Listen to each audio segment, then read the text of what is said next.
Hello everyone, what is up? Welcome back to another episode of Killer Instinct, you guys. If you are new here, hi, my name is Savannah and I am your host of Killer Instinct. Before we get started, make sure you go ahead and hit that subscribe button, that way you never miss an episode. We post weekly here on the podcast every Wednesday, and then again every Thursday on YouTube as well, and you are not going to want to miss it.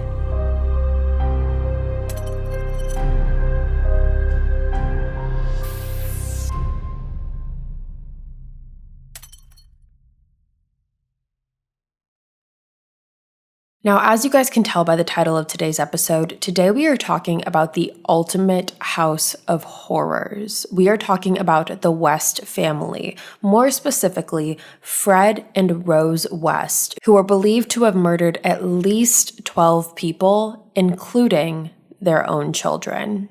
Now, I'm not going to lie, this case is definitely hard to follow. There's a lot of information. There's a lot of just different moving parts in this. However, I'm going to try and break it up as well as I can and explain it as thoroughly and clearly as possible, because you guys, you are not going to believe what I am going to be telling you today. So with that being said, let's jump right on into it. Now, to understand how we got to where we are, we need to talk about both Fred and Rose's upbringings. So let's start with Fred. Fred was born on September 29th, 1941 in Herefordshire to his parents Walter and Daisy. Now, Fred grew up in a lower class family of farm workers, and Fred was by far his mother's favorite child, and she did not try and hide that. Fred was one of 6 siblings, and he was definitely a mama's boy, and his siblings were pretty much his only friends. Now, his parents instilled work in him and all of his siblings from a very young age, and they were taught to work on the farm, which really gave Fred and his siblings a very strong work ethic. However, Fred used that work ethic in other ways. Fred had a long rap sheet from a very young age, and this rap sheet included petty theft and burglary and trespassing and a lot of just different little petty crimes over time. Fred was known to regularly be in trouble, and he actually dropped out of school at the age of 15 to work on his family's farm. Now, from a very young age, Fred was exploited to a lot of sexual abuse.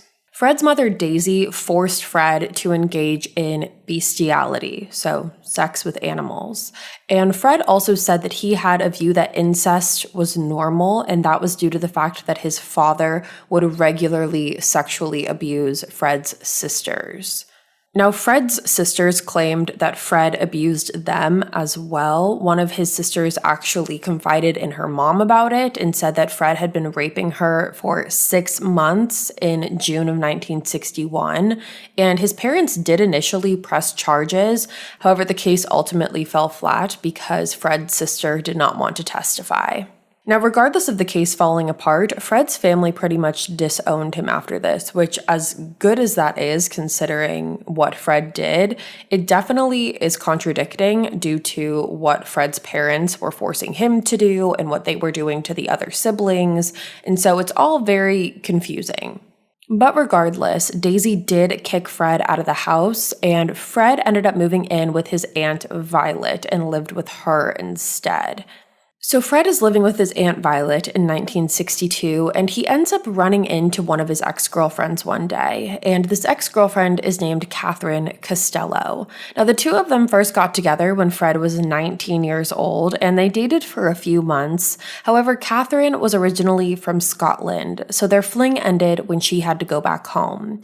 However, now, it was 2 years later, Fred was 21 years old, and him and Catherine met up again and hit it off. The two ended up getting married shortly after their rekindling on November 17th of 1962. However, the only guest at their wedding was Fred's younger brother, John. That was it. That's how little connection Fred had to anyone in his family, and it's believed that no one from Catherine's family showed up to the wedding either. Now, at the time that they got married, Catherine was actually pregnant with another man's child. So she was not pregnant by Fred. It was someone completely different. However, this didn't matter to Fred. He still wanted to be with Catherine. He was planning on raising this baby as his own. So after the two of them got married, they ended up moving in with Aunt Violet again. So it's Aunt Violet, Fred, and Catherine all living under the same roof before ultimately Fred and Catherine moved to Coatbridge, which is in Scotland, again, where Catherine is from, and Fred worked as an ice cream truck driver.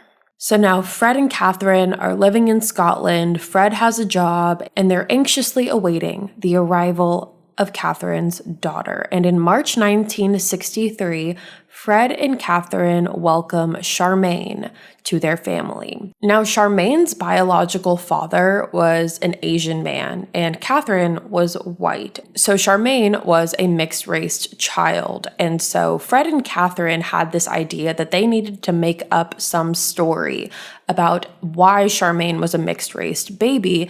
And so they ended up coming up with this fake story about how Catherine had suffered from miscarriages in the past, and Catherine and Fred decided to adopt Charmaine. So they made up this whole story about how Charmaine was adopted and not Catherine's biological daughter. Now, 1 year after Charmaine was born, Catherine and Fred had another daughter. And this one was biologically Fred's daughter, and they ended up naming her Anna Marie. Now, Catherine is described as a very considerate mother. However, she definitely struggled with raising two children. Fred was mainly gone during the day, and she was just very overwhelmed and very stressed, and she wasn't taking to the mother role very well. Now, Fred, on the other hand, Fred was a Looney Tune when he was able to be at home with his daughters. To paint the picture for you, Fred had given his daughters bunk beds.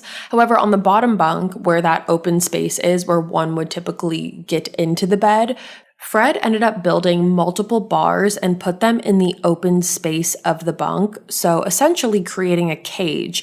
And he would put both Charmaine and Anna Marie in there on several occasions, and it didn't matter if he was going to work or if he was at home, he would just keep them in there. Now, Fred by no means was a great husband either. He had multiple affairs in his marriage and was said to have gotten multiple women pregnant along the way.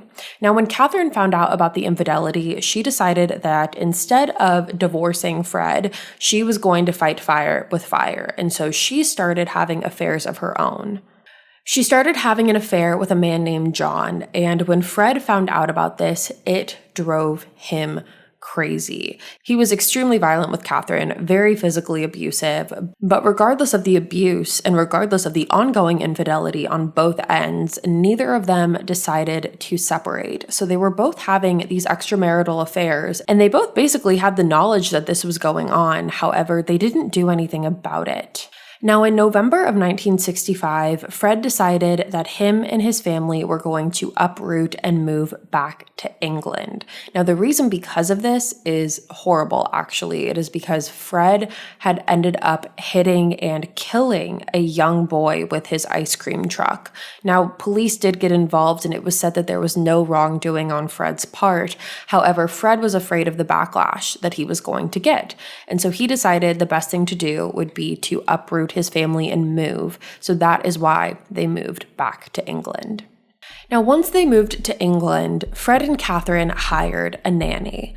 Now, this nanny was named Anne Mcfaul, and she was absolutely infatuated with Fred. Anne was 18 years old, and her and Fred started having an affair. Now, throughout the entirety of the affair, Anne would continuously try and persuade Fred to leave Catherine for her, and ultimately, Anne ended up becoming pregnant with Fred's child. However, weirdly enough, when Anne was 8 months pregnant in July of 1967, Anne went missing. Now, there was never a report filed, so she was never reported as a missing person. However, her dismembered body was found buried in the edge of a cornfield in June of 1994. So we're talking decades after she went missing. Now, her unborn child was cut from her womb. However, that child was never found. It is also believed, with how her body was discovered, that she was restrained prior to being murdered based off markings that she had on her wrists.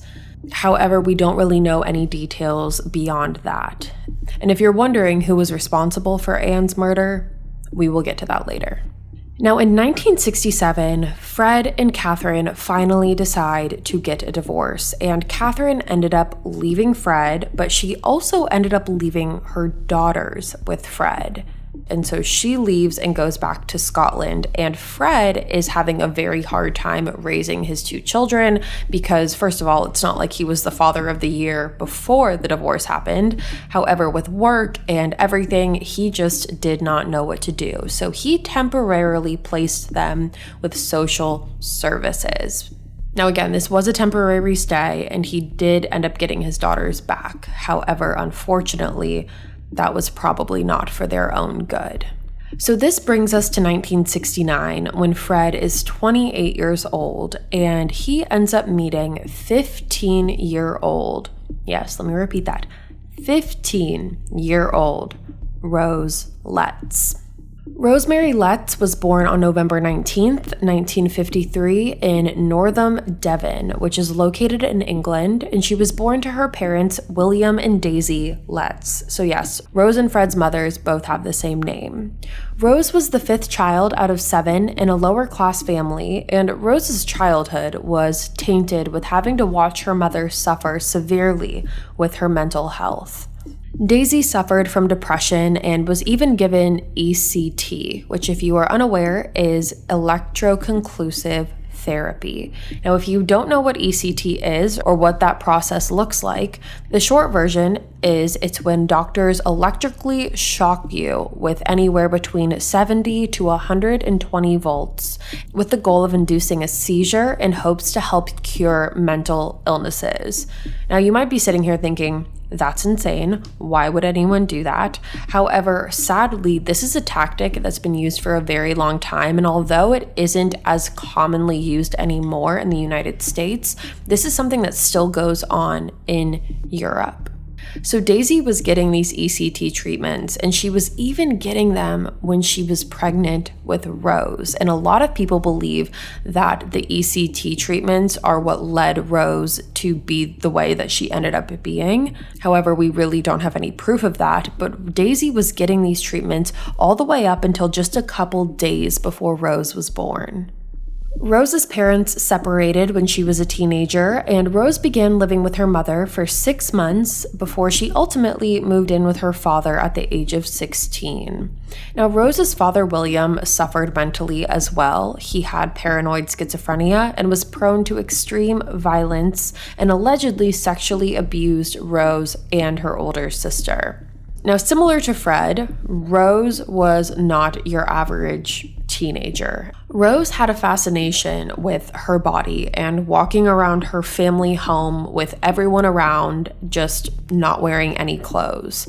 It was also said that when Rose was 13 years old, she would sneak into her little brother's bedrooms at night and molest them. So Rose and Fred met at a bus station in Cheltenham, which is a town in England. Rose was really put off by Fred in the beginning. She didn't like his unkempt appearance. However, she was quickly won over by the amount of attention Fred was giving her. The two saw each other for several days after they first met, and they would ride the bus together and talk and get to know each other, and Fred would walk Rose home after they would get off the bus to just continue their conversations. And on multiple occasions, Fred asked Rose out on dates, however, she declined. However, after continuous persuasion, Rose ultimately agreed to go on the dates. Now again, Rose was 15 years old when she started dating Fred, and Fred had 2 daughters already. So Rose was really jumping into the role of the stepmother, and she was very excited about it. She loved the idea of having this older guy in her life, and the 4 of them would basically just play house and go on family trips together, and Rose felt like she really belonged with Fred and his family. Now, Rose did have a day job. She worked at a bakery. However, just after a few weeks of dating Fred, she decided to quit her day job to become the full-time nanny for Charmaine and Anna Marie. And after a couple months of dating, Fred was introduced to Rose's family, and they were not happy whatsoever about this. The fact that their 16-year-old daughter was dating a 28-year-old man was not something that they were going to accept whatsoever, so they forbid the relationship. But it didn't really matter what they said, because Rose was set to date Fred. She had made up her mind. So she rebelled against their wishes, but her parents were trying to do whatever they could to prevent this relationship. They ended up putting Rose in a facility for troubled teenagers, which basically kept her on lockdown until the weekends. However, Rose would still find ways to see Fred. And this whole facility attempt really didn't work, because just after a couple weeks of being there, Rose left the facility and fully ended up moving in with Fred. And it was around that time where Rose found out that she was pregnant. Now, at this point, her parents didn't know what to do. They tried to send her back to the facility, but it didn't work. And her father at this point basically disowned Rose and forbid her from ever coming to his house again. And she really had no relationship with her mother at that point. So Rose was pretty much on her own, and she really leaned on Fred. So now Rose was living with Fred, as well as Charmaine and Anna Marie. And around this time, Fred was in and out of prison for those smaller charges that I mentioned earlier. And while he was locked up, it was Rose's responsibility to take care of the girls. Now, according to Anna Marie, Rose was very abusive towards both Charmaine and herself. Rose, for whatever reason, particularly did not like Charmaine. And right before Fred got released from prison, when Charmaine was only 8 years old, she just ended up going missing. Now, obviously, when a child goes missing, people are going to notice. Anna Marie noticed, her school noticed, her friends noticed, and when people would ask Rose, her excuse was that Charmaine went to go live with her mother. However, Anna Marie knew that that was not the case. And when Fred got out of prison and realized that Charmaine was missing, it's not like he was super worried as well. He caught on to the lie and started telling everyone that Charmaine went to go live with Catherine. However, I'm sure, as you can all figure out, that was not the case. Charmaine's body was actually being held in the house until Fred came home and was able to bury her. Her body was kept in the coal cellar of the home, and when Fred got released, he buried her body in the backyard close to the back door. So he buried his own daughter's body. Now, shortly before Charmaine was murdered, Fred and Rose ended up welcoming their third daughter into the family, and it was around the time where Fred was in and out of prison. Now, Fred and Rose ended up naming their third daughter Heather, and Rose had Heather at the age of 16. But little did anyone know that 16 years after Heather was born, Fred and Rose would be the same ones to kill her. Yeah, I know it's crazy. We're gonna get there. So let's circle back around and talk about Catherine, because leaving her children after the divorce certainly doesn't make her mother of the year by any means. However, after some time had passed in the summer of 1971, and Catherine hadn't heard from Charmaine or Anna Marie, because they did keep in contact, just not in person, Catherine started to get worried after she hadn't heard from them, so she decided to take matters into her own hands. And in August of 1971, Catherine was able to determine where her kids were living. She went to social services and she figured out the address, and she went to Fred's home herself and decided that she was going to go to Fred's house and confront him and try to get custody of her daughters. However, going to Fred's house would be the last time that Catherine was ever seen.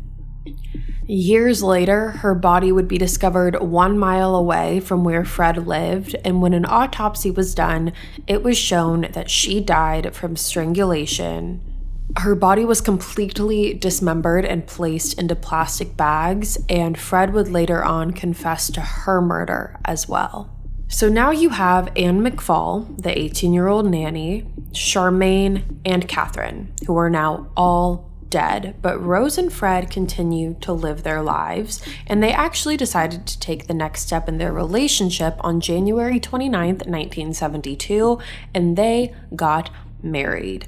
Now, they didn't have a formal wedding. They went to the courthouse, and similar to the first marriage that Fred had, the only person that was there was Fred's brother, John. Now, several months after getting married, Rose got pregnant with their second child. Now, at this time, the family decided to upgrade their house and move into a 3-story home on 25 Cromwell Street. And shortly after that, on June 1st, Fred and Rose welcomed their second daughter, which they named May June. So you get it, like May, June. It's actually a pretty cute name if she didn't have whack jobs as parents. Now, shortly after giving birth to May, Rose started working as a sex worker. Now, Fred was very happy about this. He actually encouraged it. This was something that he encouraged Catherine to do as well when they were married. However, Catherine was very much against the idea, so Fred was thrilled when Rose began doing this. She would advertise her services any way she could, mostly in local magazines, and she and Fred transformed the basement room into what they called Rose's room. Now, this is where she would complete her services, and her and Fred were a very sadistic team when it came to this. Fred installed peepholes into the walls so he could watch Rose and her clients. He even installed a baby monitor, which allowed him to listen to what was going on anywhere in the house. Now, this room was really decked out. It had a bar, red lights, and also a light outside of the door, which would indicate for no one to enter. Now, Rose was also just having affairs outside of the sex work that she was doing, and she explored with both men and women, and Fred would often join in. The two of them engaged in multiple threesomes. However, it was clear to every third party that was involved in this that Fred and Rose had an obsession with pushing people to their limits and inflicting fear on them. They were very sadistic. They liked to infiltrate a lot of pain on their partner and see the fear in their eyes. Rose was known to say things to them like, "Aren't you woman enough to take it?" And Rose and Fred didn't just have sex with these people, they murdered many of them as well. Fred and Rose would often videotape the torture that they would endure on these women that they killed, and Fred would even try and sell those videos to local video stores. Now, Fred and Rose never murdered any males. It was all women. So now we're going to talk about the murder victims of Fred and Rose. And again, they were all women. Most were teenagers in their early 20s. Now we're going to start with Anne Mcfaul. I mentioned earlier that she went missing at the age of 18 when she was 8 months pregnant after having an affair with Fred. Now, Fred admitted to her murder. Now, the second known victim occurred on April 20th of 1973 when 19-year-old Linda Gow was the first sexually motivated killing. After meeting with Rose, Linda was never seen again. Linda's mother hadn't heard from her in 3 weeks, and she started calling some of Linda's friends and was able to track down that Linda had gone to Rose and Fred's home. When Linda's mom knocked on the door, Rose was standing there wearing Linda's slippers and jewelry, and Linda's mom thought that she could see her daughter's clothing hanging on drying racks outside. Now, Rose made up an excuse that Linda had gone off to get a job somewhere and was completely gone. However, what Linda's mom didn't know at the time was that Linda had been tortured and murdered and was buried beneath the garage of their home. On November 10th, 1973, 15-year-old Carol Cooper was killed by Rose and Fred and was found years later buried underneath the cellar. On December 27th, 21-year-old Lucy Partington was abducted from a bus stop, but it's believed she died 1 week later after her disappearance, so it's believed that she was tortured during the week that she was missing. Fred admitted to her murder and dismembering her body, and she was found in the cellar as well. In 1974, Therese Siegenthaler was abducted by Rose and Fred while she was hitchhiking. She was reported missing by her family after they hadn't heard from her, and her body was discovered concealed in a fireplace of the home. On November 15, 1974, 15-year-old Shirley Hubbard was abducted from a bus stop close to the river. She was last seen by her boyfriend, but her remains were discovered in the cellar, and her head had been decapitated. In 1975, Juanita Mott was 18 years old and living with a family friend when she went missing. Juanita was the daughter of an American serviceman, and her parents split when she was young. While hitchhiking, she accepted a ride from Rose and Fred and was abducted. Her murder consisted of being hung from the beams of the West's cellar and tortured. After she was murdered, Fred poured concrete over the floor of the entire cellar and converted this section of the house into a bedroom for his oldest children. So now his children are living right above where multiple of their victims are buried. On May 10, 1978, 18-year-old Shirley Robinson was engaged in multiple threesomes with Fred and Rose, and she disappeared when she was 8 months pregnant with Fred's child, which is pretty much identically what happened to Anne Mcfaul. On August 5, 1979, 16-year-old Allison Chambers moved into the West's home to be their live-in nanny. She lived there for several weeks before her murder. However, her body was found buried in the garden and dismembered. In order to make sure her family didn't come looking for her, Fred continued to write letters to Allison's mother, pretending to be her. So those are the known victims of Fred and Rose West. Now, by 1983, Rose and Fred had 9 children, and 3 of those children Rose conceived with her clients. So 3 of the children had 3 different fathers, and then Anne Marie was not biologically Rose's child. So Rose and Fred together had 5 biological children, and they were Heather, May, Louise, Stephen, and Barry. Now, the ones fathered by other men were named Tara, Rosemary Jr., and Luciana. Now, all of the children were subjected to physical and sexual abuse, and they were very well aware of what Rose did for a living and would see what was going on daily. So they were watching as Rose and Fred brought all of these people into the house, most of them being strangers who were always seen coming into the house, but never seen leaving. And I need to just mention right now, one of the craziest things about this case, in my opinion, is that, do you remember how I mentioned earlier, Rose's father had disowned her once she began her relationship with Fred? Now, after some time had passed, Rose's father came around and decided that he wanted to rekindle his relationship with his daughter, but not in your typical father-daughter scenario. Once Rose's father was able to get in touch with her, he ended up learning that she was doing sex work. Do you know where I'm going with this now? When Rose's father learned about the sex work, he would then go and visit Rose at her house simply to just have sex with his daughter. And this happened on multiple occasions.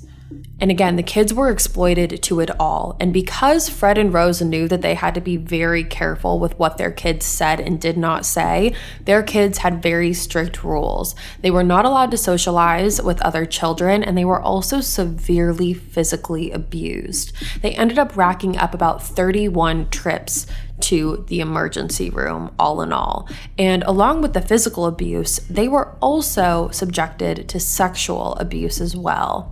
When Anne Marie was 8 years old, she was raped by her father, Fred.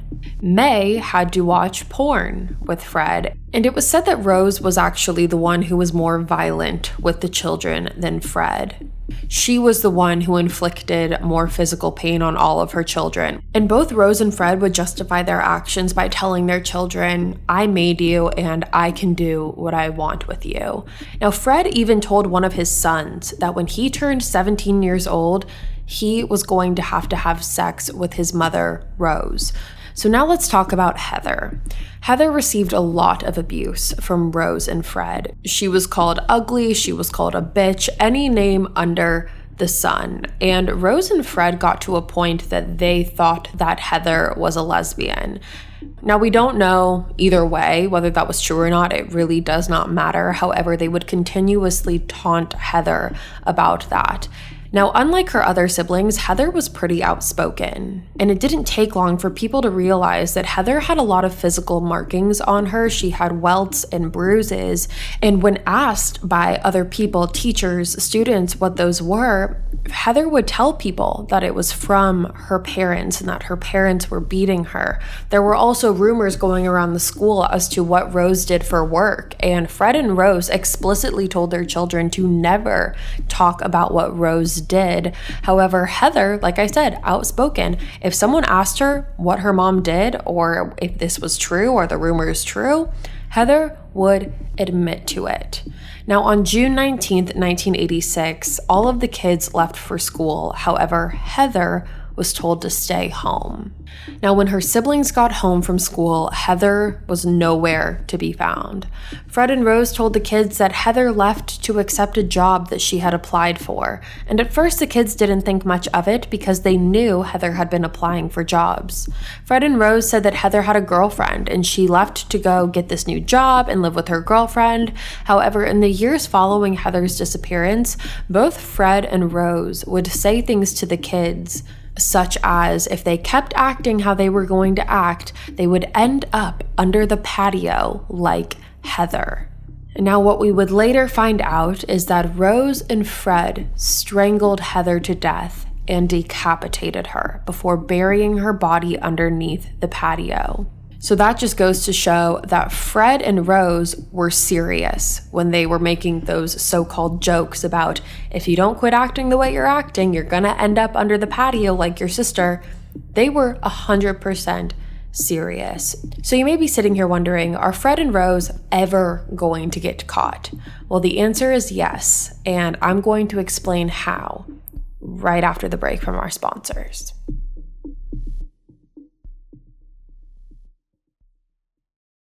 Hundreds of millions of dollars gone. Some of the richest people on the planet, giant companies, banks, all conned out of their fortunes by one man. A man that many of his own victims call a genius. Gilbar Shikely. From Wondery and Pineapple Street Studios comes the new true crime podcast Persona, The French Deception. The unbelievable story of one of the greatest criminal masterminds of the 21st century. For more than 10 years, Shikely tapped into his victims' biggest fears. He also appeared to their sizable egos and ultimately pioneered a scam that took over the world.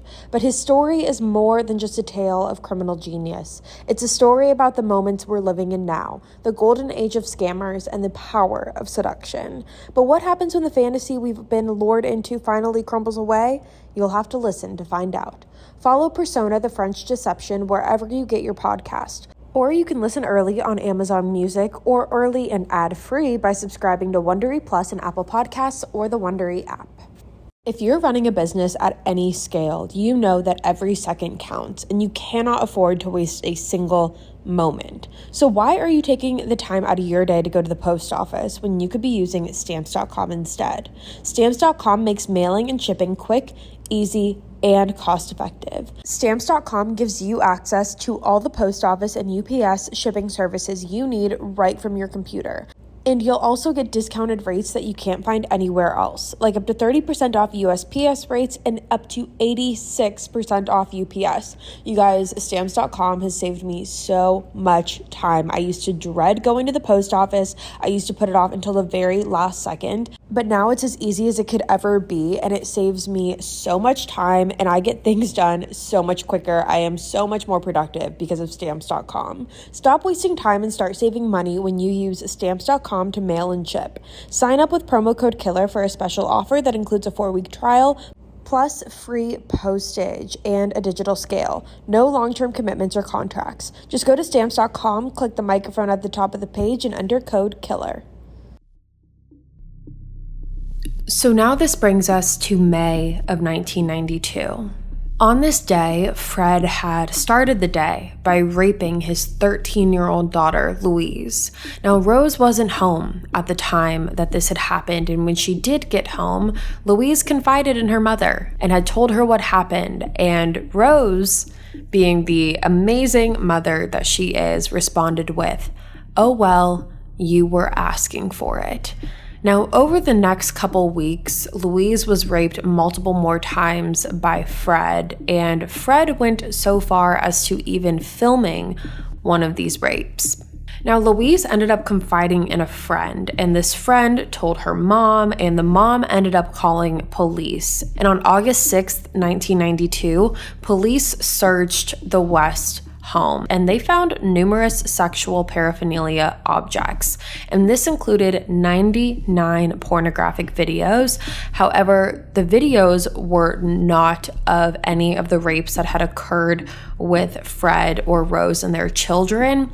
It was all the sex work that Rose was doing, and they were able to justify it, and they were able to talk their way out of getting in trouble from it. And so police really weren't able to do anything with that.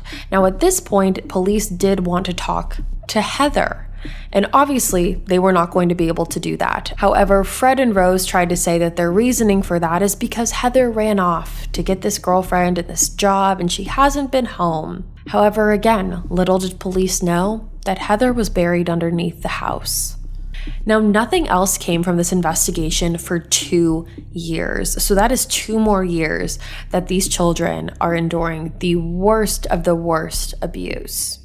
However, luckily, on February 24th, 1994, a warrant was obtained to dig up the garden of the West home. Now, when they showed up to the house, Fred was not home, but Rose was, and it was said that when the warrant was presented to her, her entire face turned pale. After spending 2 days digging up the backyard, police had discovered 3 femur bones, as well as human hair. Now, your femur bone is your thigh bone, and obviously, because you have 2 thighs, you're going to have 2 femur bones. Now, because police found 3 femur bones, that indicated to them that more than one person was buried underneath the garden. Now, police arrested Fred and Rose right away. However, they both had 2 very different approaches. Fred knew that the gig was up. He knew he was caught, and he pretty much automatically confessed. He confessed to murdering Heather as well as 2 other women. Fred then signed a note that stated that there were 9 other victims, which were the ones that I mentioned earlier. He claimed that he strangled Heather in a fit of rage and dismembered her body with a knife that he normally used for cutting meat before storing her remains in a dustbin while waiting to dig her grave. However, that did not line up with the autopsy, because the autopsy showed that Heather had been tortured. Not only was she decapitated, but it showed that all of her fingernails were removed from her hands, which is a torture tactic, removing fingernails one by one. So it is believed that Heather was brutally tortured before she was murdered. Between March 5th and March 8th, police discovered 6 more bodies, each one being mutilated and showed extreme signs of sexual abuse. Now, even though Fred confessed to the murders, Rose was staying strong on the fact that she had no idea that Fred was a murderer, and she had nothing to do with all of the dead bodies in her backyard. However, police knew better. Rose was officially arrested on April 20th, 1994, and on May 6th, Fred and Rose were charged with only 5 counts of murder. However, a couple months later, on June 30th, 1994, Fred was formally charged with 12 murders, while Rose was charged with 9. Now, even though he initially confessed, by the time it came to the trial, Fred and Rose both pled not guilty. So now it was time to prepare for a trial to start. So both Fred and Rose were awaiting their trials, and the trials were set to start in October of 1995. However, on January 1st, 1995, Fred committed suicide in his jail cell. He left behind a note that said, "In loving memory, Fred West, Rose West. Rest in peace, where no shadow falls. In perfect peace, he waits for Rose, his wife." End quote. So because Fred committed suicide, obviously now he does not have to go through a trial. However, Rose still did. Her trial began on October 3rd of 1995, and this time she was actually being charged with 10 murders instead of 9 because Charmaine's murder, Fred's firstborn daughter, was now added to the list. After 7 weeks of a trial on November 22nd, the jury found Rose guilty on all 10 murders, and Rose was sentenced to life in prison, and to this day, she is still incarcerated but claims her innocence. And that, you guys, is the case of the West family. I know it was a lot. I know I just threw a lot at you. Hopefully, it made some sort of sense. I really can't wait to hear what you guys have to say about this case. I read about it in a book not too long ago, and I knew that this was the case that I wanted to talk to you guys about this week. But with that being said, you guys, that is all for me today. Thank you so much for tuning in to another episode of Killer Instinct. If you are new here, hi, my name is Savannah, and again, I'm your host of Killer Instinct. Make sure you go ahead and hit that subscribe button. That way you never miss an episode. We post weekly on the podcast every Wednesday and again every Thursday on YouTube, and you're not going to want to miss it. I'll be back next week with a brand new case for you guys, and until then, stay safe. Bye, guys.